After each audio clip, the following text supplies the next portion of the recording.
Hi yours, welcome back to our channel BNH agriculture channel. ఈరోజు మనం అన్ని రాష్ట్రాల పత్తి ధరలు తెలుసుకునే ముందు మన ఛానల్ని కొత్త వాళ్ళైతే సబ్స్క్రైబ్ చేసుకోండి అండ్ పక్కన బెల్ ఐకాన్ ప్రెస్ చేయండి. వీడియో మాత్రం లైక్ చేయండి, సపోర్ట్ చేయండి రైతులు. Thank you. ఇక ముందుగా మనం ఈరోజు గుజరాత్ రాష్ట్రంలోని కనిష్ట ధర పత్తి వచ్చి 7,010 రూపాయలుగా పలికి గరిష్ట ధర పత్తి 8,000గా ఉన్నది. హర్యానా రాష్ట్రంలో కనిష్ట ధర పత్తి 6,100 ఉండగా గరిష్ట ధర పత్తి 7,600గా ఉన్నది. కర్ణాటక రాష్ట్రంలో కనిష్ట ధర పత్తి 6,600 ఉండగా గరిష్ట ధర పత్తి 7,020 రూపాయలుగా ఉన్నది. మధ్యప్రదేశ్ రాష్ట్రంలో కనిష్ట ధర పత్తి 6,200 ఉండగా గరిష్ట ధర పత్తి 6,950 రూపాయలుగా ఉన్నది.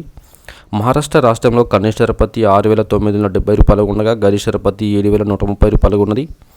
పంజాబ్ రాష్ట్రంలో కనిష్ట ధర పత్తి 7,000 ఉండగా గరిష్ట ధర పత్తి 7,150 రూపాయలుగా ఉన్నది. రాజస్థాన్ రాష్ట్రంలో కనిష్ట ధర పత్తి 7,051 రూపాయలు ఉండగా గరిష్ట ధర పత్తి 7,509 రూపాయలుగా ఉన్నది. తమిళనాడు రాష్ట్రంలో కనిష్ట ధర పత్తి 6,000 ఉండగా గరిష్ట ధర పత్తి 7,000గా ఉన్నది. తెలంగాణ రాష్ట్రంలోని కనిష్ట ధర పత్తి 6,345 రూపాయలుగా ఉండగా గరిష్ట పత్తి 7,000గా ఉన్నది. ఆంధ్రప్రదేశ్ రాష్ట్రంలోని కనిష్ట ధర పత్తి 4,180 రూపాయలుగా ఉండగా గరిష్ట ధర పత్తి 7,280 రూపాయలుగా పలికింది.